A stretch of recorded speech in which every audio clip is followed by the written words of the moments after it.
טוב, כמה מילים קצרות לכבוד דידי, לכבוד הציבור. אז באמת אני לא אעריך, אבל יש שאלה שמטרידה אותי מאז שאני בגיל שלכם ואפילו קצת קודם. בסעודה מפסקת, אז אנחנו אומרים את הוידוי קודם. כולם יודעים שאומרים את הוידוי קודם, שמא יקדים קנה לבשת. והשאלה שמתבקשת היא, אם יש חשש שמא יקדים קנה לבשת, אז אולי כבר נגיד את זה גם בבוקר. גם בבוקר יכול חס וחלילה להקדים קנה לבשת, או אולי יום קודם. כאילו מה יתייחד בסעודה מפסקת, שדווקא שמה יש את החשש של שמא יקדים קנה לבשת. בשביל להבין את הנקודה הזאת, אני גם אגיד לכם שיהודה לומד איתי כל ערב נפש החיים, ונפש החיים מעלה בחלק ג' שלו שאלה, מה ההבדל בעצם כשאנחנו מכוונים בשמות בין שם י' כ' ו' כ' לשם אלוקים? כולם יודעים שאנחנו, כוונה פשוטה, כל אחד שמכוון, י' כ' ו' כ', היה, הווה ויהיה, מייחדים את הקדוש ברוך הוא ואלוקים, בעל הכוחות כולם. אז נפש החיים שואל, מה בעצם ההבדל פה? מה, בי' כ' ו' כ' אין את כל אין את כל הכוחות כולם, הוא לא כולל הכל? נפש החיים מונה על זה, ואני רק אתן ככה קצת תוספת ביאור במה שהוא מתכוון. כולנו יודעים שבשבוע יש 7 ימים, והיום השביעי זה מה שמאחד את כל השבוע. עכשיו, המהר"ל מדבר על זה הרבה, מובא הרבה בספרים, שבכל דבר יש שני צדדים ויש את נקודת האמצע. אז לכן יש דברים שמיוחדים למספר 3, יש דברים שמיוחדים למספר 5, יש דברים שמיוחדים למספר 7, למשל לציבור השנה, כאשר מעברים את השנה אז מתחילים ב3, ממשיכים ב5, גומרים ב7, כי 3 זה לשני צדדים עם האמצע, 5 זה ל4 צדדים עם האמצע, ו7 זה ל4 צדדים ולמעלה ולמטה ולאמצע. אז יש את הנקודה האמצעית. עכשיו, אנחנו במערכת של העולם הזה, אנחנו כל הזמן נמצאים במספר הזה של 7.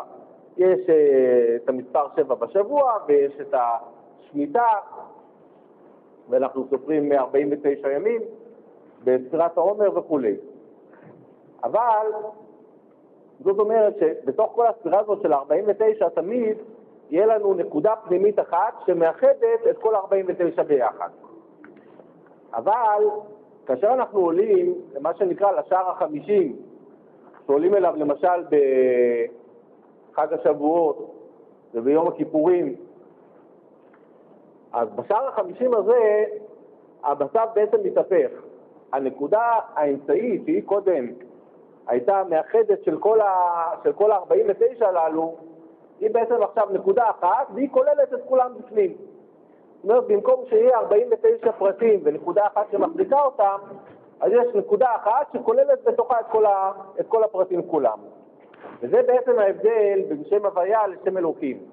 שם הוויה זה הנקודה האחת שכוללת את כל הפרטים בפנים. שם אלוקים, זה לא הסברתי לך. שם אלוקים זה כל הכוחות כולם. מה זה כל הכוחות כולם? אבל בצורה של פרטים. כמובן שהקדוש ברוך הוא מחזיק את כל הכוחות ביחד, אז יש נקודה אחת שמאחדת אותם. אבל בלמעשה כל ה-49 כוחות הם כל אחד ואחד לפי הפרט שלו. זה בנושא הזה. עכשיו אני מאוד מאוד מקצר, רק נגיע ישר לנקודה של הסעודה המפסקת. אבל בשביל להבין את זה אנחנו נראה שבאדם הראשון, שהוא גורש מגן עדן, אז היה לו שם 2 עצים בגן עדן. היה לו אחד עץ החיים, ועץ הדעת טוב ורע. וכאשר האדם הראשון גורש מגן עדן, כתוב שהקדוש ברוך הוא שם את הכרובים ואת אחר ומתהפכת. פן ישלח ידו, ולקח גם מעץ החיים ואכל וחי לעולם.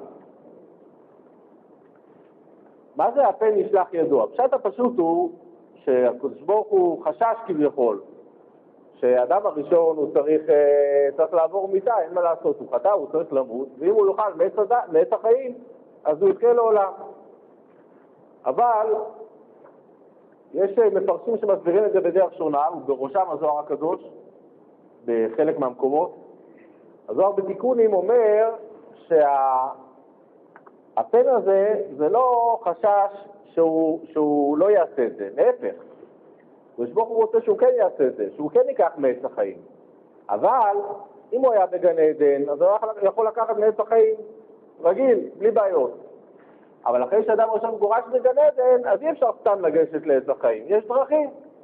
בדרך לעץ החיים אתה צריך לעבור דרך חלת החרב המתהפכת, אתה צריך לעבור דרך הקרובים, ואז אתה יכול להגיע לעץ החיים.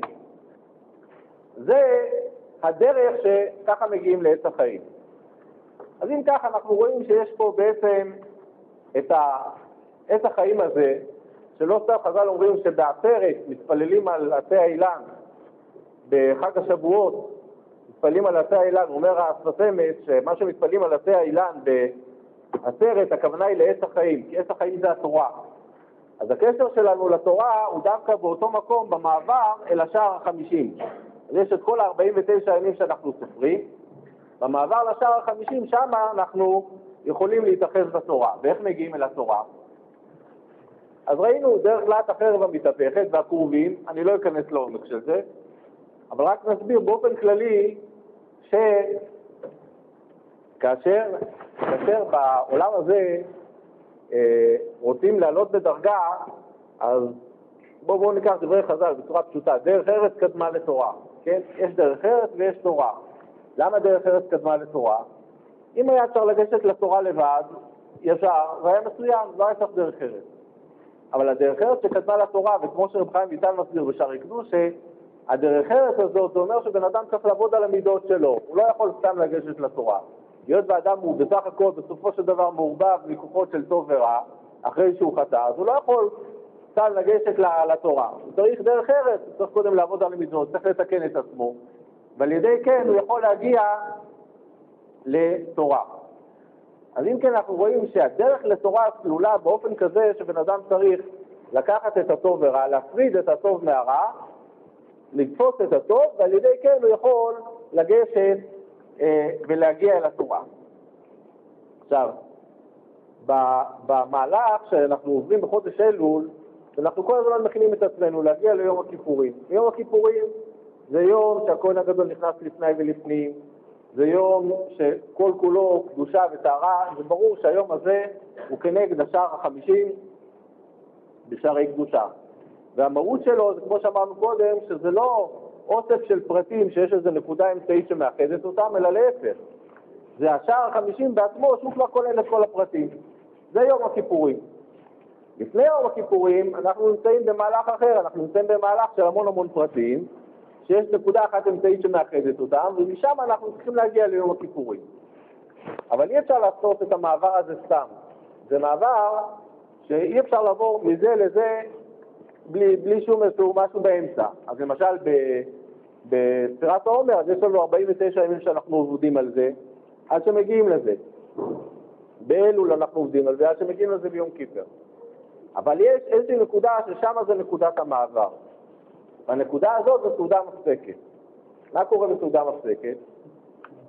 בסעודה מפסקת, תמיד על ידי האכילה שלנו, אכילה זה דבר שמפרידים טוב מרע. אתה לוקח את האוכל, אתה אוכל אותו, הטוב מחיה את הגוף, והרע זה פסולת.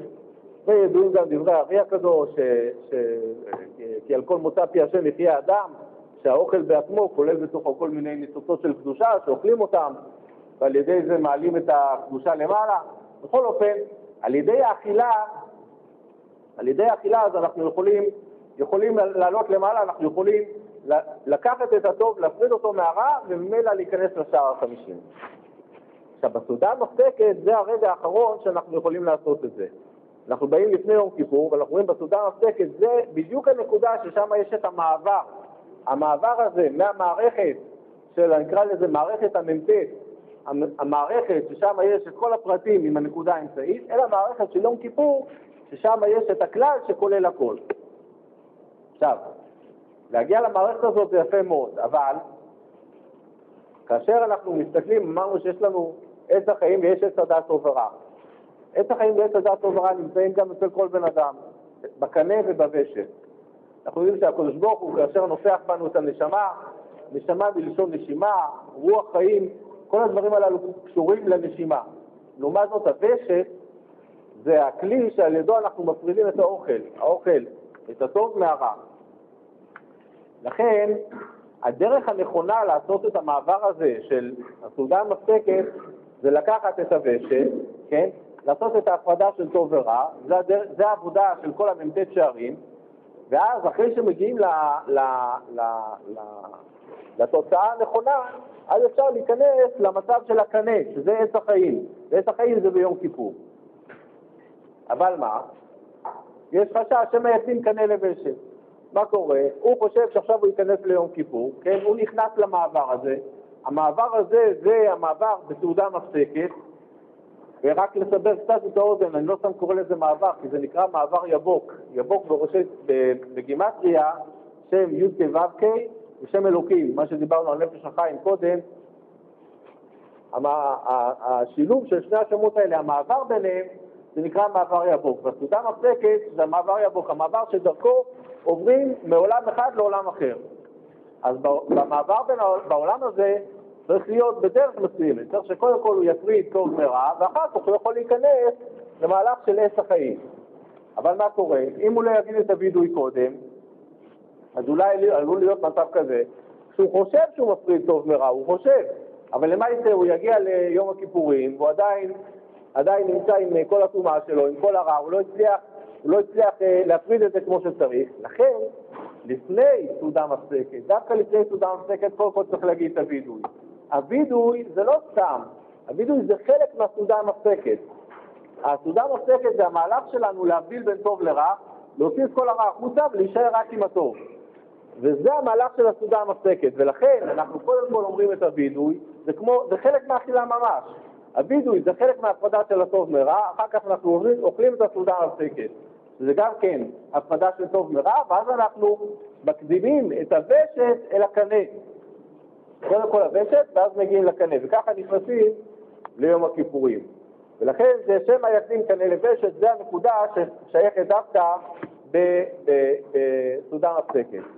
ורק בשביל הסיום הנחמד, אז נגיד שאותו דבר, בעצם לא אותו דבר, בצורה שונה, יש את הנושא הזה בגיד הנשה. גיד הנשה, רש"י אומר שגיד הנשה זה מלשון עלייה, הנשה זה מלשון עלייה. זאת אומרת, יש מצב שאפשר לעלות, אבל זה לא על ידי אכילה. תמיד דרך העלייה זה על ידי אכילה. מה פירוש אכילה? אכילה, כמו שאמרנו, לוקחים, זה הדרך ארץ שקדמה לתורה, שלוקחים את הטוב, מפרידים אותו מהרע, וככה עולים למעלה. זה העלייה בדרך כלל. אבל יש לפעמים עלייה שהיא בצורה שונה, ואז אנחנו רואים מה שהיה בדורו של שמד. אנחנו יודעים שכאשר מלאכו של עשיו נגע בערך יעקב, אז חז"ל אומרים לנו שהוא נגע בערך יעקב, זה דורו של שמד, שהיו מסיעים נפשותיהם מהם. מה זה מסיעים נפשותיהם מהם? היו מעלים את הנפשות שלהם. מה פירוש? היו מייצרים אותם, הפשט הפשוט, היו מייצרים אותם, וככה היו מוציאים את נפשותיהם. אבל חז"ל אומרים את הלשון מסיעים נפשותיהם. זאת אומרת, הנפש הייתה עולה. איך הנפש הייתה עולה? יש דרך עלייה, שזה באמת על ידי אכילה, על ידי דרך ארץ, הפרדת הטוב מהרע, ועולים למעלה. ויש את הדרך היותר מיוחדת, שהיא דרך בלי אכילה. בגיד הנשה לא אוכלים אותו. איפה שיש איסורים, איפה שבן אדם מוסר את נפשו על קדושת השם, על ידי המסירות נפש על קדושת השם, אז יש עלייה שהיא עלייה, מה שנקרא חלקה, בלי הפרדת טוב מרע, בלי אכילה, בלי עבודה של דרך ארץ, מסיעים נפשותיהם מהם. לכן, ברוך השם, פה בישיבה, ובמיוחד בסיום שאנחנו עושים פה היום, שיהודה עשה, אז המסירות נפש לתורה, המסירות נפש הזאת, זה הדרך הצלולה, בלשון גיד הנשה, שאפשר ישר לעלות למעלה, אפשר ישר להיכנס לשער ה-50, ובעזרת השם עכשיו שאנחנו נמצאים באלול, זה יהיה הסיסטח של הסעודה המפסקת, שהוושט יקדים את הקנה, ובעזרת השם ניכנס ליום הכיפורים כראוי.